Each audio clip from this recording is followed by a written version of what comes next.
Plates ready? This is Food School, Smarter, Stronger, Leaner podcast. Want to feel amazing, love the way you look in the mirror, and perform your absolute best in the gym, at work, and in life? You're definitely in the right place. Food. It's you. It builds every single cell of you. And if there is one thing every human being must master, it's food. Because at the very least, eating, you do it every day, several times a day, every single day. You might as well get good at it. I'm your host, Shurina from Create Yourself That Today, your personal nutritionist and plate watcher, your diet guide and explorer, your fat loss coach and food inspector. And just someone with a lot of passion and obsession and curiosity for healthy food, healthy diets, nutrition, optimized human performance, everything and absolutely anything you put in your grocery shopping cart, your fridge, on your plate, and in your mouth. It's my business. Food School, on a mission to help you eat better daily. It's the last time I talk about food. It's the last time I talk about food. Hey guys, and welcome back to another episode of Food School Smarter, Stronger, Leaner podcast. And it's Monday today, new week, new day. Soon it's gonna be new month, and we're in the last months of winter in the places where winter is right now. I'm right now in Bologna, and today I'm actually making happen one of the goals for this year that I made for myself, moving to Switzerland and working on my long-term, more or less permanent stay in one place in Switzerland. I don't know why, but at some point I traveled there, right? And I had this feeling that I wanted to stay in this country for a while. And I was in Zurich, and my first place where I'm trying out living long-term in Switzerland is Zurich. So today I'm moving by train from Bologna, Italy to Switzerland. Today is Monday, and guys, this episode is going to be dedicated through 2020 to different coaching techniques that will help you to reach your goals. Health, weight loss, healthier lifestyle, longevity, more fitness, more energy, more vitality through food and through lifestyle and through fitness. So all of that, the strategies, how to make things happen. And here was my Russian accent. Yeah. How to make things happen, not just know them. Like, we all know probably we should not eat that many sweet things, and we should eat more vegetables. We should not sit and watch Netflix that much, and we should go work out and walk more. We all know that, but how to make actually that happen? Because we know we want to make that happen, because we know that we want the results, the energy, the vitality, better looks, compliments, more confidence. Like, all of that comes with healthier lifestyle, and we want to do that. But a lot of times we fail to do that. And so through this Monday episode, we will address a tiny little piece of this puzzle. So at the end of the year, with consistency, you are much closer to making habits that you know you want to have for life. Create those habits, install them in your life, and carry them through your life and get permanent results. Permanent results come from consistent daily actions. So today I will share with you a few of my stories, how I made certain things happen that were not happening, that were not working. I will share my personal stories because we humans, we tend to learn the most from stories. And so today I'm sharing mine, and hopefully you will learn a lot from it, and it will help you to make things happen, make a lifestyle habits change happen in your life too.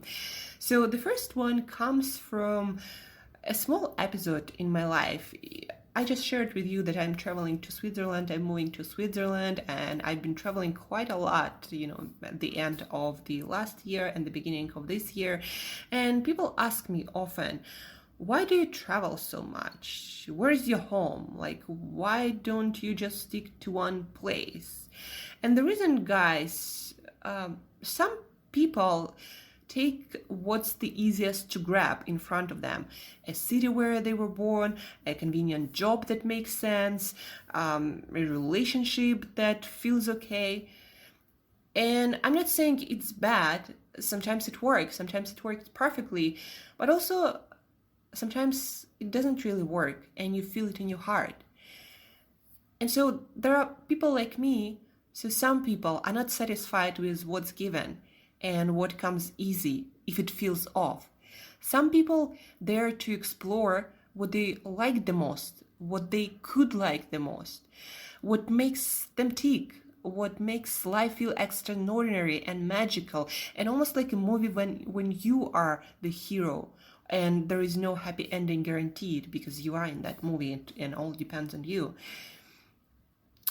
And there was a small realization for me recently. I was in a chocolate shop.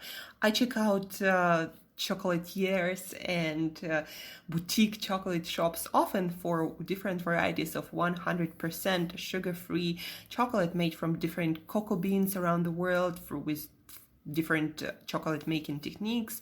And so I was at this chocolate shop and I was about to buy one of my favorite chocolate bars that I absolutely love. It's the Mori brand. It's made from Criollo cocoa beans. If you are into, high-end chocolate, you know what those beans are. And so I was about to buy the same chocolate bar, but then I thought to myself, at some point, I discovered that bar because I chose to choose something new instead of something that I already knew I kind of liked. And so now I have this new favorite chocolate bar because at some point I decided to try something new because there could be something better. And it was easy for me to try something new. It just took a little bit of a spirit of experimentator, a little bit of adventurous spirit in me to try something new, not worrying about having a frustration of not liking it and then regretting that I didn't get the bar that I liked before, and having all these regret thoughts about not buying the same and now buying new that I don't like that much. But at the end, I found something that I truly love that was better. And in life, it's like this, guys. If you don't venture out and try things that might not work, you will not be able to find that perfect match, that perfect thing that feels perfect right now. Like if something feels off right now and you're not sure what it is, maybe it's your career, maybe it's your job, maybe it's your health, maybe it's your eating habits, maybe it's your lifestyle, maybe it's your relationship. If something feels off, but you are afraid to try something new, to leave it behind what obviously doesn't work and try something new that might not work. If you're in that place, well, guys, you gotta try those new things. You gotta accept the danger that it might not work, and you will have to try many things before you find something better. That's just how life works. But at the end of the day, if you don't take a chance, if you don't try that new chocolate that you haven't tried before, you don't have a chance to find a perfect match, your new favorite chocolate bar that is so much better than the old one. So venture out, try new chocolates, try new foods, try new career paths, try new relationships. That's the only way to find a better one. Don't be afraid to lose what you have, and that's why you don't try anything new. So that's one of the stories that I hope you learn from today. If you have your favorite food, remember that at some point you ventured out, you tried that new food, and now it's your favorite. Otherwise, we would be all stuck with mashed potatoes and gravy for life. So that's story number one. Number two, that is actually from my blog that I posted yesterday. The blog title is How I Lost My Last 2 Pounds of Fat Over Christmas. Why we diet, how to diet better. And so at the end of last year, I had this goal. I had this last 2 pounds of fat. I'm not overweight. I'm actually super lean. But I had those 2 pounds of fat that were preventing me from being in the shape I wanted to be in for my goals, my photo shoots, and everything that I'm doing to feel comfortable on camera and while public speaking or doing workshops or classes. And I couldn't lose those 2 pounds. And I knew what to do. I knew how to do it. I just simply ate too much. Sometimes when you eat a lot of healthy foods too, especially avocados, nuts and seeds, olive oil, it all adds up.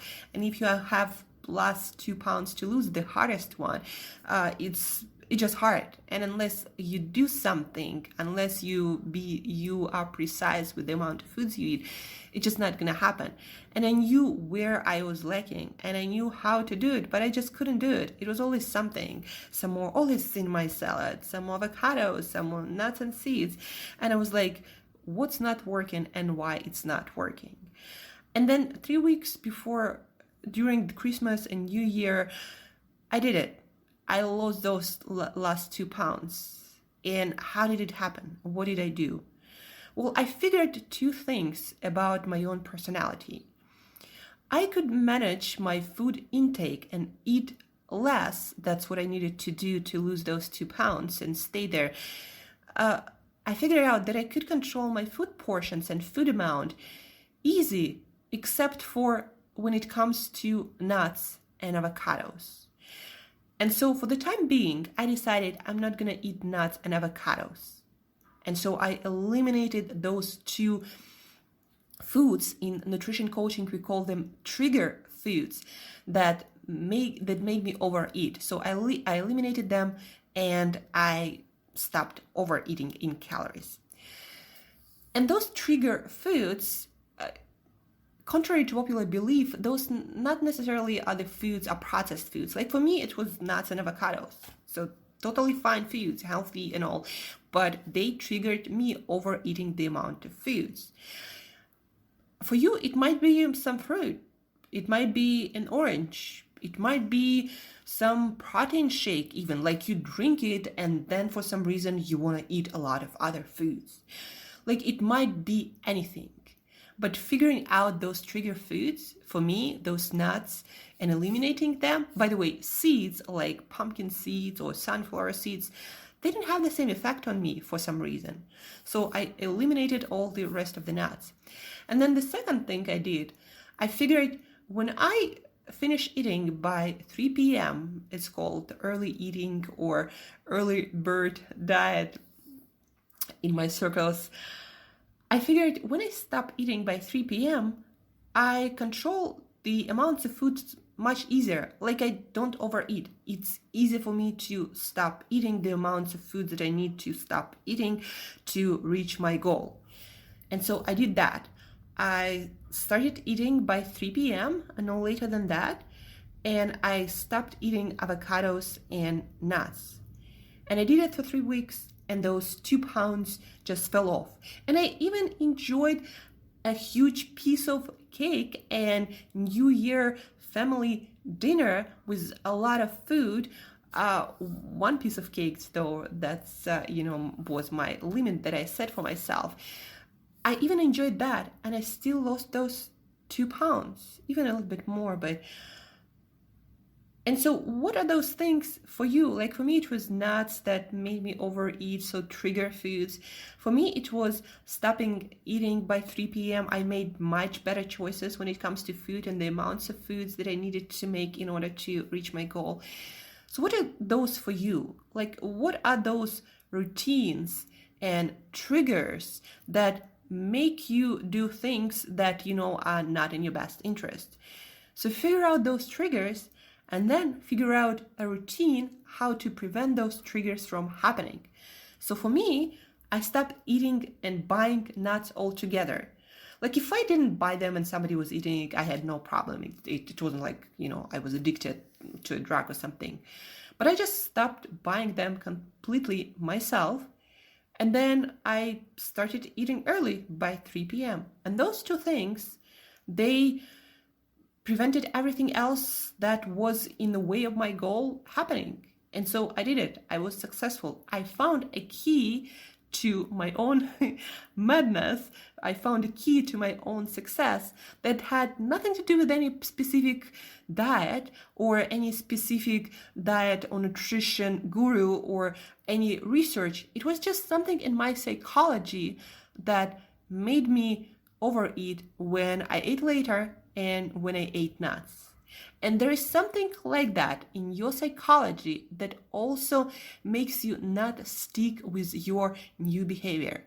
And you gotta figure out what that trigger is, and you gotta prevent it from happening by installing some sort of bulletproof safeguard system so you can't do that behavior that start the chain of other events that make you not reach your goals. So you got to figure out that trigger and you got to prevent the trigger from ever happening. For example, another example, I know when I eat and watch Netflix, I eat much more. That happens automatically every single time. So once I notice the pattern, I don't watch Netflix or anything on my computer or TV while eating. Like speaking with other people, no problem. But if I watch something and I eat, I always eat more of the healthy foods, but still not the amount that I plan to eat that makes me feel good. So that's another one. Or, for example, when I know that there is a day where I have to do a lot, where there's going to be a lot of stress, maybe a lot of traveling, maybe a lot of work commitments, maybe a lot of client calls, I learned that not to plan fasting on that day because I will be stressed. I will manage it, but it still will be stress. And I will require more food to complete certain demanding tasks. And it's really a bad idea to fast because it's a mild stress. It's really a bad idea to add that also to the equation. And what happened at the end, it made me eat more food at the end of the day because I was so overstressed and I did so many demanding things that my body and brain required energy. Like again, I ate a lot of healthy foods, but still it was later and I ate the amounts that didn't make me feel the best. And so those are a couple of things from my own life that I learned about myself. So now when I have a challenging day, I eat. Now I don't watch Netflix or anything when I eat. Now when I need to lose a couple of pounds of fat to get extra lean, I eat before 3 p.m. and I don't eat nuts and avocados. So I learned that about myself. I prevent those triggers that make me fail my goals. And now I reach my goals and feel so much better. So guys, the lesson of today is, lesson number 1, venture out to find things that work better for you. At some point, you found your favorite food by trying something new. So something new, something better lies in the area of things that you haven't tried before. So venture out and try things. Number 2, there is that trigger or something in your psychology, something in your brain that makes you fail your goals. So figure out that trigger behavior that creates chain reaction that makes you fail your goals. So figure out that trigger and prevent it from happening. Like bulletproof it, safeguard it. Don't do the things that make that trigger happen, that start chain reaction. And if you have any questions, if you'd like to work through that trigger thing with me, figuring out what it is and how to prevent it from happening, schedule our call, reach out by email, and we'll do that easily, fast, and it will give you so much power when you finally figure out how to manage yourself to reach your goals. Like, this is very, very powerful, guys. Once you figure out your weakness, and once you know how to handle that, and once you handle it a couple of times successfully, you feel unstoppable, because now what? Now you can do anything, right? So thank you for tuning in, guys. Thank you for listening. I wish you an awesome week of achievements. Re-listen to this episode, by the way, reach out for help, and as usual, till next time, eat better daily.